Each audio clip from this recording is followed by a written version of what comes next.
주식시장에 칵테일 이론이 있어요. 내 주변 사람들이 열이면 열이 주식 이야기를 하면 서서히 빠져나와야 될 신호이고, 내 주변에 10명 중에 9명이 주식은 절대 하면 안 돼, 위험한 거야 라고 하는 의견이 팽배할 때는 오히려 조금씩 관심을 보여야 됩니다. 씨앗인베스트 빅토리 박상배입니다. 자, 주가는 투자자들이 기다리는 저가까지 내려오지 않습니다. 이때 보면 더 떨어질 거야. 하락이 지속될 거라는 생각. 그런데 이때 전체를 볼 수 있는 소수가 3%인 사람들이 이때부터 큰 자금을 가지고 선도 세력들이 이때부터 사기 시작한다는 거죠. 대다수의 투자가는 뭘 기다리고 있다? 이 가격을 기다리고 있다는 거죠.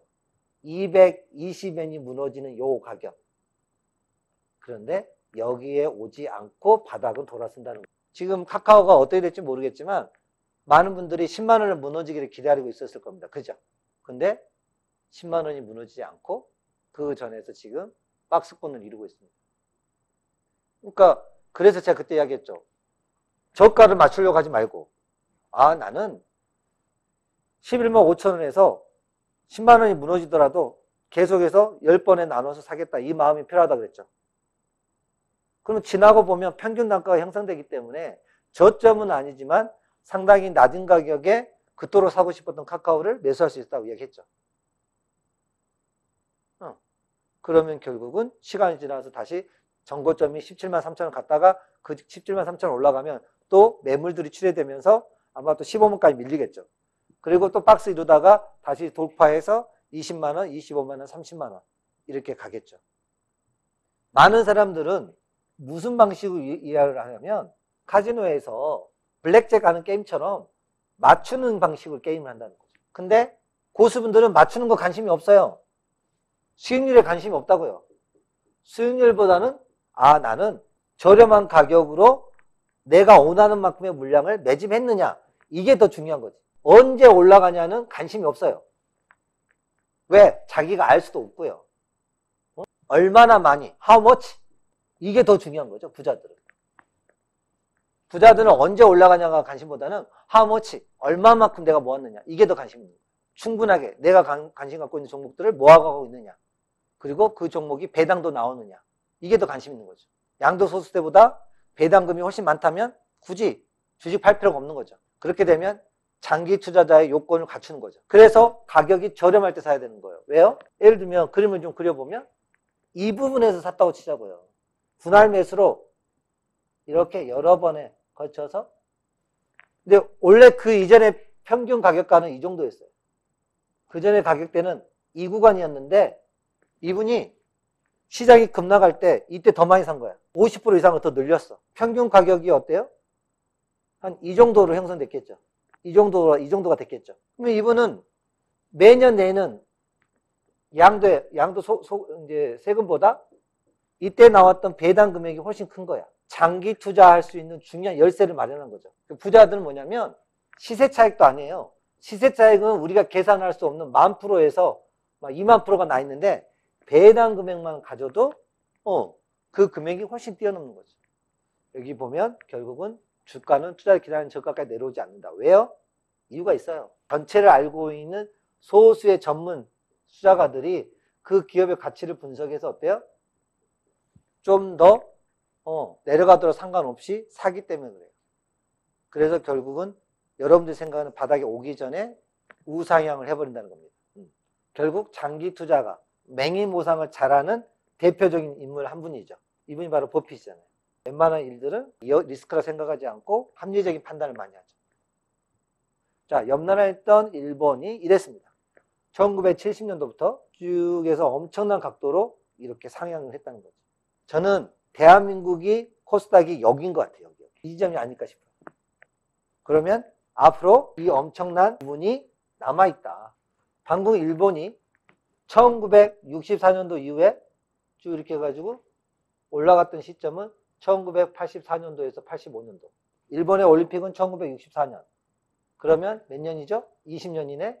그러면 지금 코스닥 98년도 이렇게 떨어져 있었죠? 그러면 결국 뭐예요? 여기서도 20년 걸렸네?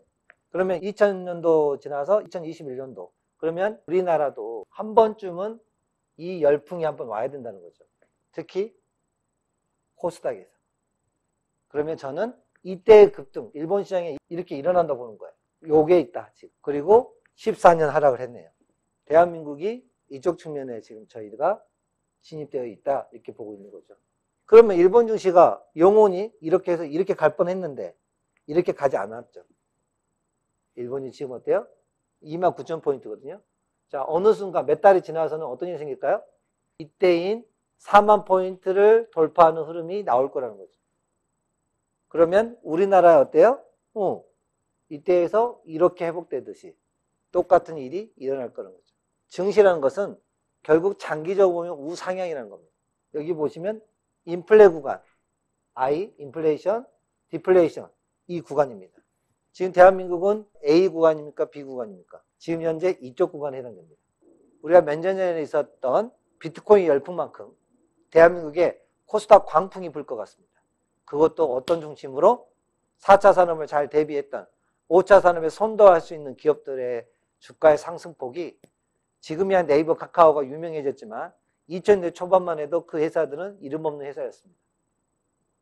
시간이 지났을 때 지금 엄청난 기업이 됐고요. 대한민국에도 이제 시간이 지나면 2030년도가 되면 지금 여러분이 잘 모르고 있는 기업들 중에서 엄청난 기업이 나올 거라는 겁니다. 경기봉동은 항상 뭐가 있다고 그랬습니까? 합리적 수준을 지나쳐서 발생된다. 요렇게 오버슈팅이 일어납니다. 반대로 꼭 내려갈 때는 어때요? 사람들이 합리적인 것 같지만 서로 손실 보지 않겠다는 그 마음 때문에 어때요? 요 구간들이 존재한 거죠. 그런데 맹인모상의 범주를 벗어난 위인들은 내가 산 가격이 오랫동안 가치 있는 종목을 들고 가면 이렇게 올라간다는 사실을 알고 있는 사람들입니다. 그래서 그 사이사이에 일어나는 이런 파동들을 무시하는 거예요. 그리고 중장기적으로 모아가서 자산가치 상승에 충분한 걸 누리게 된다는 거죠. 그런데 사고 팔고 하는 사람들은 여기서 팔고 여기서 사고 싶은 거죠. 근데 그게 한두 명이 아니라는 거죠. 서로 여기서 팔려고 그러고 서로 여기서 팔다 보니까 어떻게 해요? 이 고점이 낮아지고요. 서로 팔라니까 여기서 멈춰야 되는데 이렇게 더 내려가는 거죠. 이런 불균형이 나올 수밖에 없는 거예요. 여러분들 화재 사고가 났을 때요. 연기에 의한 질식사도 있지만요. 그 좁은 계단으로 많은 사람이 오면서 압사사고가 일어나거든요. 그때 충분하게 살 수 있었거든요. 서로 앞 사람이 어깨에 손을 올리면서 어떤 리더가 침착하며 내려왔던 우리 뉴스 봤잖아요. 그렇게 했던 데들 보면은 의외로 피해가 적어서 꽤 많은 사람이 안전하게 대피할 수 있었습니다. 맞죠? 그래서 우리가 외부에서 일어나는 어떤 악재, 외부에서 발생되는 어떤 악재에 대해서 힘드시면 차라리 모니터를 끄고 어때요? 한 달 동안 정도 보지 않는 게 장기적으로 훨씬 그 사람한테 유리합니다. 그러면 시간이 지나다 보면 이런 문제들이 해소가 되는 거죠. 자, 일본 경제 버블 붕괴 힘든 시기를 겪었죠. 일본이 쭉 보면 1985년도에 정점을 찍고 나서 어때요? 계속해서 이렇게 흘러내렸죠. 그리고 흘러내린 다음에 오랜 시간을 이 지루한 2000년도 1년도부터 쭉 보시면 무려 13년간을 재미없는 증시를 여기서 일본 증시는 안 돼 라고 부정적인 투자가들 다 던졌을 때 여기 물량 보세요. 이때 터지는 이 거래량. 주가는 내려가는데 거래량은 늘어나는 다이버전스가 일어나고 있다는 거죠. 그러면 이때 일본 증시는 썩어도 준치다 라고 믿고 투자했던 많은 사람들은 어때요? 그 소수들은 지금 현재 29,000포인트라는 이 안에서의 소득을 얻었겠죠. 이 중간에서 매수했던 사람들은 불안합니다. 조금만 밀려도.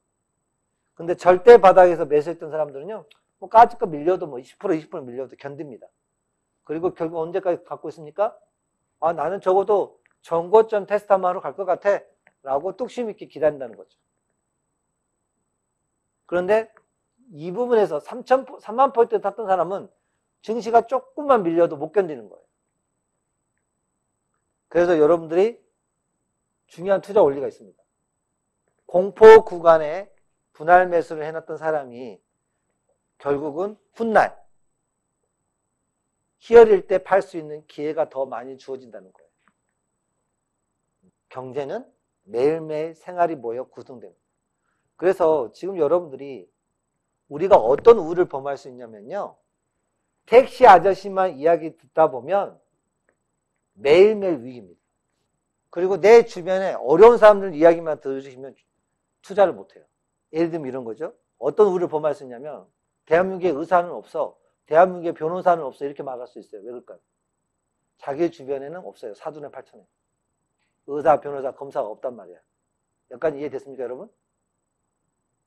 근데 대한민국에 의사, 변호사, 검사, 판사 많습니까, 적습니까? 많죠. 근데 내가 보지 않았다는 이유 하나만으로 어때요? 대한민국에 그런 분이 없을 수 있다는 거죠.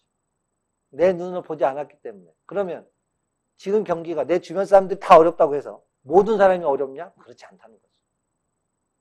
그래서 옛날부터 유명한 말이 있잖아요. 맹자의 어머니가 맹자 자녀를 교육시키기 위해서 세 군데 이사를 했다는 이야기가 있잖아요. 투자가들은요. 내가 매일매일 만나는 사람들만 보면 투자를 할 수가 없어요. 그래서 주식시장에는 칵테일 이론이 있어요. 내 주변 사람들 만나면 열이면 열이 주식 이야기를 하면 이제 서서히 빠져나와야 될 신호이고 내 주변에 10명 중에 9명이 주식은 절대 하면 안 돼. 위험한 거야. 라고 하는 의견이 팽배할 때는 오히려 이제 나는 조금씩 관심을 보여야 될 때다. 이렇게 보면 되는 겁니다. 그래서 오늘의 사자성어인 맹인모상에서 벗어나기 위해서는 여러분들이 매일매일 저와 함께 리딩을 통해 여러분들도 코끼리의 한 부위만 보고 투자하지 않는지 한번 생각해 보시면 좋을 것 같아요. 그리고 2025년도, 27년도에 저 코스닥의 모습이 엄청난 큰 코끼리로 변해 있는 모습을 그때 함께 확인하시자고요. 지금 현재 어떤 투자를 통해서 손실을 많이 받거나 잘 안 되신 분이 있다면 한번 CR 인베스트와 함께 하시면서 여러분들도 2025년도에 경제적 자산의 승리 주인공이 되셨으면 좋겠습니다. 감사합니다. 오늘 순서 여기서 마치겠습니다. 고맙습니다.